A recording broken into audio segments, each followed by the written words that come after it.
खरं म्हणजे सांगली जिल्ह्याचं नाव काढलं डोळ्यासमोर येतो तर या जिल्ह्याने लढलेला स्वातंत्र्य संग्राम इथल्या प्रति सरकारने इंग्रजांच्या नाकीनऊ आणले होते, त्यांना सळो की पळो करून सोडलं होतं आणि या भूमीतूनच नाट्य संस्कृतीची सुरुवात झाली। एकीकडे कुस्तीवीर तयार झाले आणि मोठमोठे उद्योजकही या मातीत घडले, अनेक नामवंत व्यक्तिमत्व या मातीमध्ये घडली, अशी माती आहे। आणि म्हणून अनेक उत्तम प्रशासक अधिकारी दूरदृष्टी असलेले नेते, सामाजिक नेते, राजकीय नेते या मातीने घडवले आणि म्हणून सहकाराचा पाया देखील याच मातीमध्ये रचला गेला। असं हे आपला सांगली जिल्हा आहे आणि म्हणून आज आपण सकाळपासूनच खासदार धैर्यशील माने यांनी कामाचा धडाका लावला। सकाळी माता भगिनींना मी सांगू इच्छितो की पहिला कार्यक्रम महिला सक्षमीकरणाचा झाला।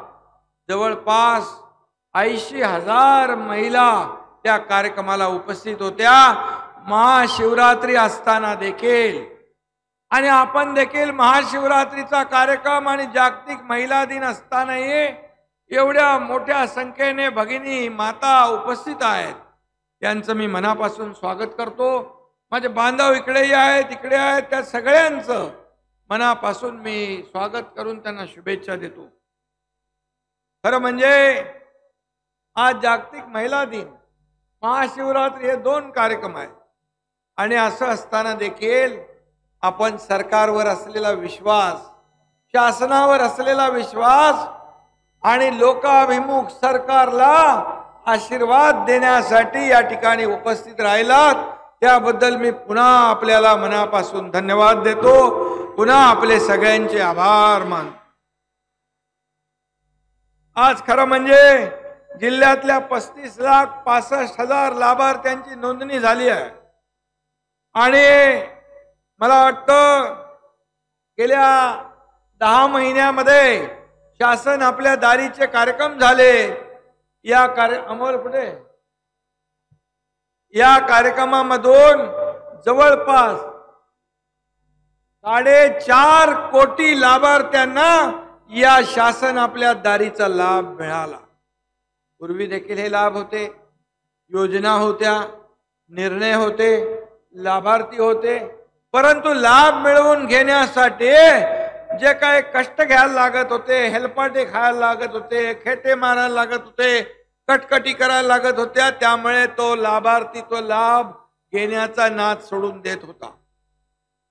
आणि हेच आम्ही ओळखल्यानंतर आम्ही ठरवलं हे शासन सर्वसामान्यांचं आहे, गोरगरिबांचं आहे, शेतकऱ्यांचं आहे, कष्टकऱ्यांचं आहे, कामगारांचं आहे, वारकऱ्यांचं आहे, माझ्या माता भगिनींचं आहे, तरुणांचं आहे, ज्येष्ठांचं आहे। आणि मग हे सरकारच्या योजना जर त्यांना मिळत नसतील ते सरकारचा उपयोग काय? आणि म्हणून आम्ही ठरवलं शासन आपल्या दारी हा कार्यक्रम घेण्याचा। मग कलेक्टर, बीडीओ, सीओ, तहसीलदार, तलाठी गावागावात जाऊ लागले, नोंदी करू लागले। आज राजा दयानिधी यांचं मी अभिनंदन करतो, कलेक्टरचं, विभागीय आयुक्त सगळ्यांचं अभिनंदन करतो, ज्यांनी ज्यांनी सहकार्य केलं। एवढ्या मोठ्या प्रमाणामध्ये हा शासन आपल्या दारी हा कार्यक्रम यशस्वी केला। माझ्या माता भगिनींना शुभेच्छा देतो। आणि मग सुरुवात झाली, मग 10,000, 15,000, 25,000, 50,000 आणि बघता बघता 4.5 कोटी लाभार्थी यामध्ये झाले।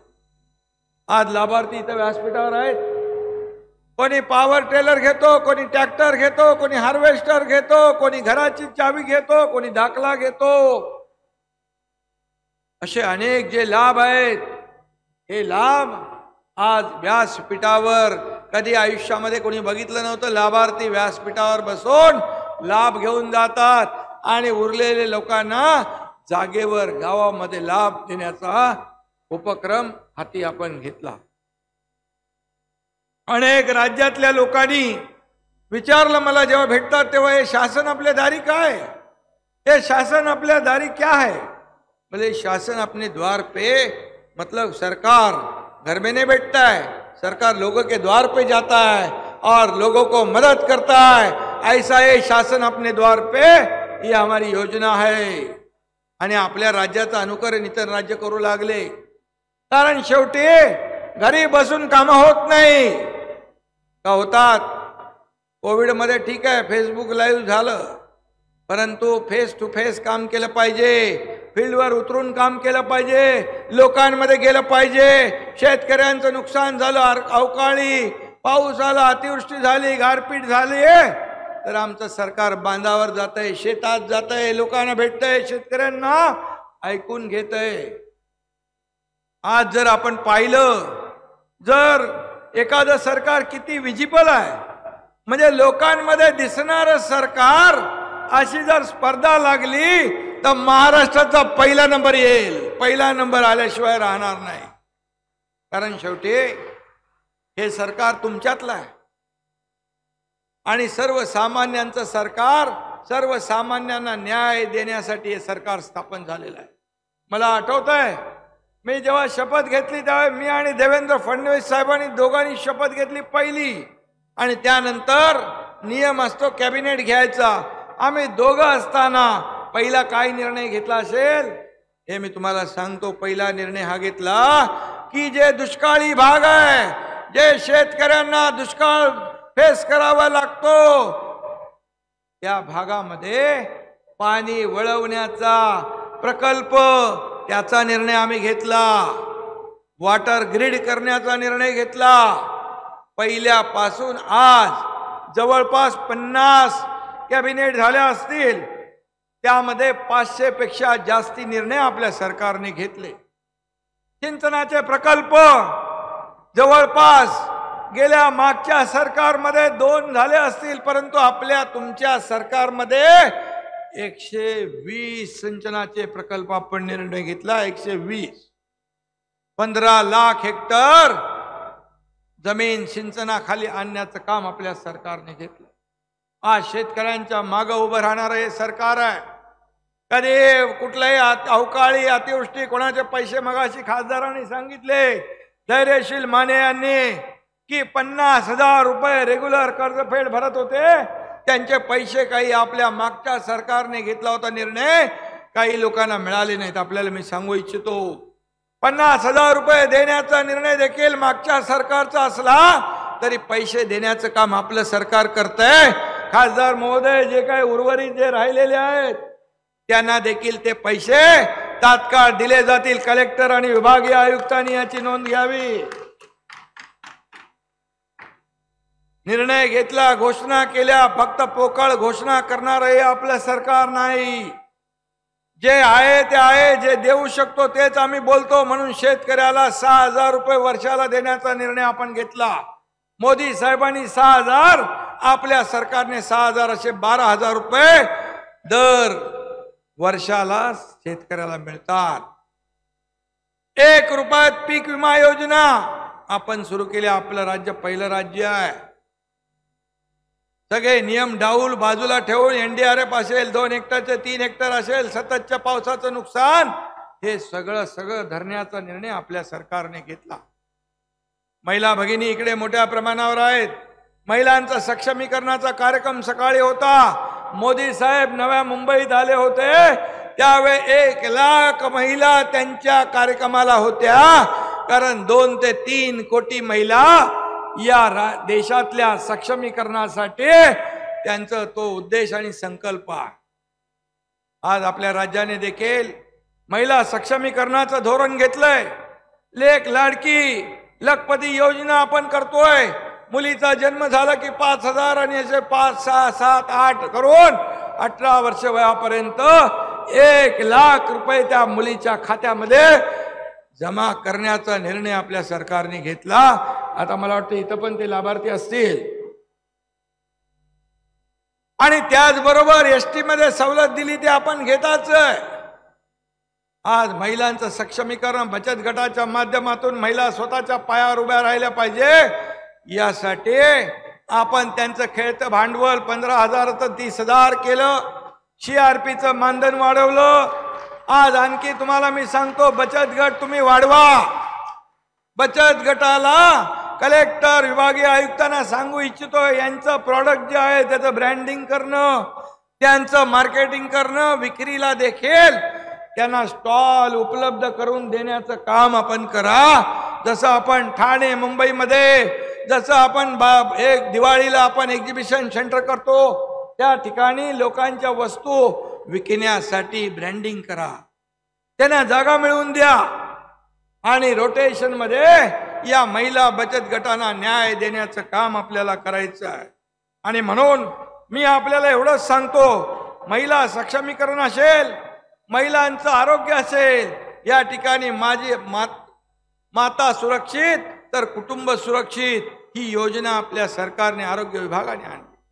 1.5 लाखाचं महात्मा ज्योतिबा फुले योजना आपण 5 लाखावर नेली. आता प्रत्येकाच्या परिवारामध्ये 5 लाखापर्यंत उपचार मोफत देण्याचा निर्णय आपल्या सरकारने घेतलाय. तिथं कुठल्याही अटी शर्ती नाहीत.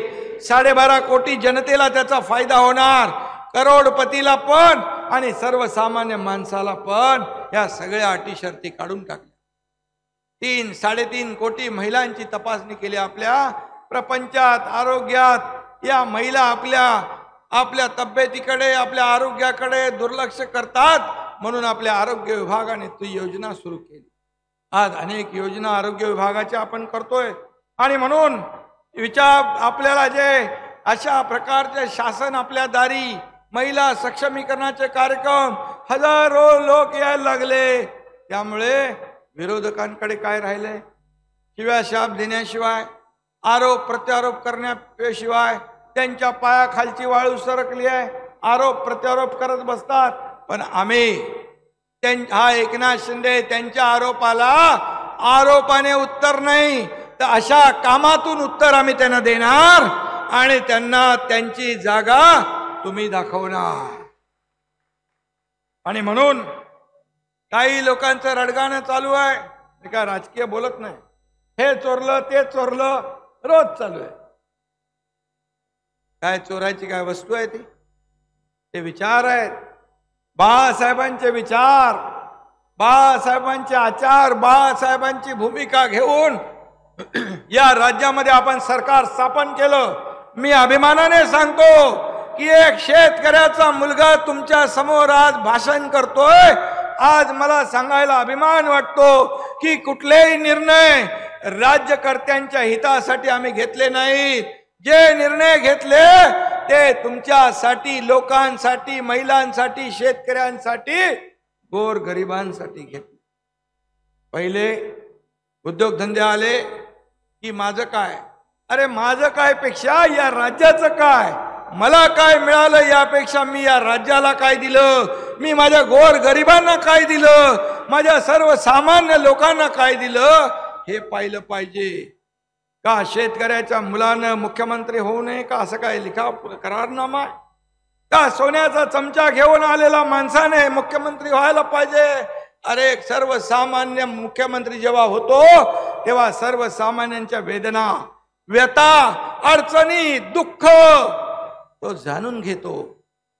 आणि म्हणून मी आपल्याला एवढंच सांगतो, हे सरकार सर्वसामान्यांचं आहे, हे सरकार काम करणार आहे, हे सरकार तुमचं, माझं कुटुंब माझी जबाबदारी नाही, ही माझं कुटुंब हे अख्खा महाराष्ट्र आहे.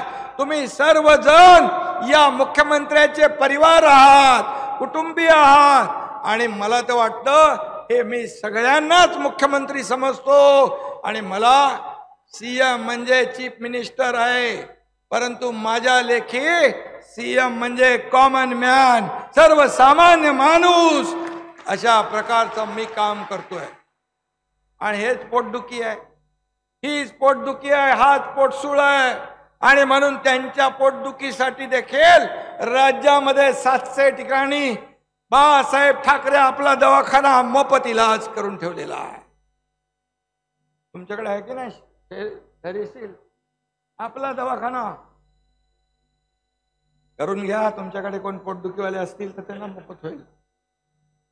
आणि म्हणून हे सरकार पूर्णपणे लोकाभिमुख आहे. सर्वसामान्यांच्या जीवनामध्ये बदल कसा होईल हे पाहणार आहे. आणि म्हणून आज धैर्यशील तुमचं मनापासून मी अभिनंदन करतो. या ठिकाणी एवढंच सांगतो, तुम्ही आजच्या दिवसामध्ये खूप मोठा बॅकलॉग असलेला भरून काढलेला आहे. अनेक कार्यक्रम आपण घेतले, हजारो लोक त्याच्यामध्ये सामील झाले कार्यक्रमामध्ये. आणि हे सर्व लाभार्थी आहेत, हे सर्व आपले लाभार्थी आहेत.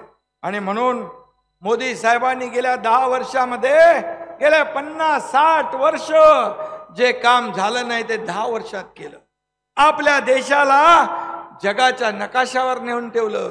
आपल्या देशाचं नाव मान मरातब जगामध्ये रोशन केलं. जगभरात आपल्या देशाचा डंका अभिमानाने आज पिटला जातोय. आज आपला देश आर्थिक महासत्तेकडे नेण्याचा संकल्प त्यांनी केला. $5 ट्रिलियन संकल्प आणि निर्धार मोदी साहेबांनी केलाय. त्यामध्ये आज आपल्याला मी सांगतो, काही लोक गरिबी हटाव म्हणायचे, गरिबी हटली नाही, पण गरीब हटला, गरीब संपला.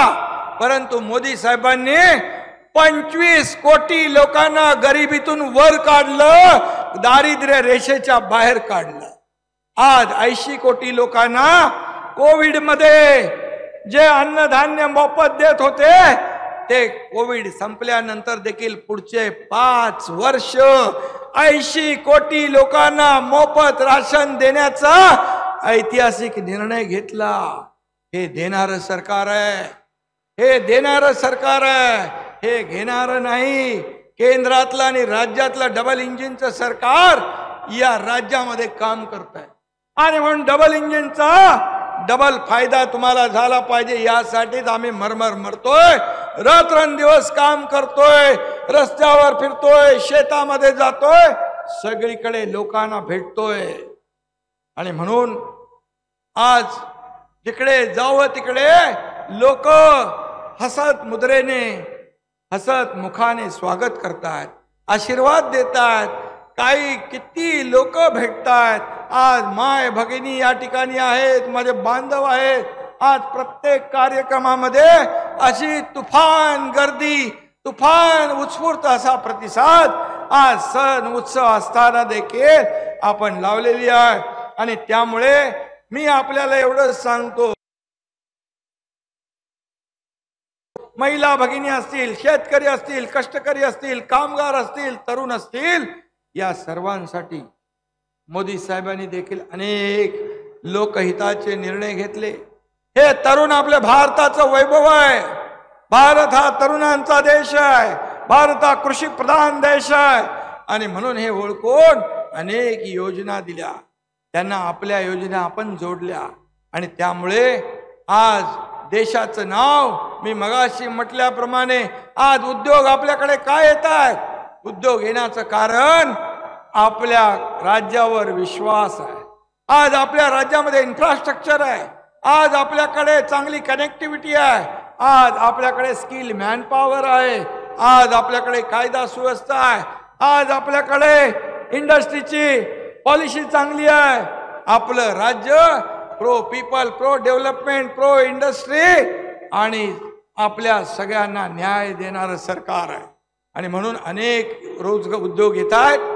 या मागच्या महाविकास आघाडीमध्ये असताना आणि गेल्यानंतर सांगता उद्योग पळाले पळाले. अरे उद्योगपतीच्या घराखाली बॉम्ब तुम्ही ठेवाल तर उद्योगपती पळतील, नाही तर काय?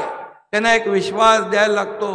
आणि म्हणून सरकार आपलं आल्यानंतर या मुख्यमंत्र्यांनी दावोस मध्ये जाऊन 2 वर्षात 5 लाख कोटीचे करारनामे केले. 5 लाख कोटी. आणि 3 लाख लोकांना रोजगार मिळणार आहे. हे सरकारचं काम आहे. हे सरकार थांबत नाही, बसत नाही, वेगाने काम करतंय. म्हणून मी आपल्याला मनापासून शुभेच्छा देतो आणि मोदी साहेबांचं देखील मनापासून अभिनंदन करतो. 10 वर्षामध्ये त्यांनी इतिहास घडवलाय. गेल्या 50 वर्षात घोटाळेबाज सरकार म्हणून या ठिकाणी भ्रष्टाचारी सरकारमुळे अनेक केसेस झाल्या, परंतु 10 वर्षामध्ये आपल्या प्रधानमंत्र्यांवर एकही भ्रष्टाचाराचा डाग विरोधक लावू शकले नाहीत. हेच आपलं वैशिष्ट्य आहे. आणि म्हणून मी आपल्याला एवढंच सांगतो, आज जे काम आपल्या खासदारांनी आपल्या आमदारांनी केलंय त्याची पोचपावती देण्याचं काम आपण करणार आहात एवढा विश्वास व्यक्त करतो. आणि पुन्हा एकदा सगळ्यांना मनापासून धन्यवाद. जय हिंद, जय महाराष्ट्र. आणि वारणा धरणग्रस्त चांदोली अभयारण्यामधल्या काही मागण्या आहेत, अडचणी आहेत, त्या आपल्या धैर्यशील माने आणि गौरव नायकवडी यांनी माझ्याकडे दिल्यात. त्याच्याबद्दल एक तात्काळ बैठक घेऊ आणि आपण त्याच्यामधून निर्णय घेऊ. एबीपी माझा, उघडा डोळे बघा नीट.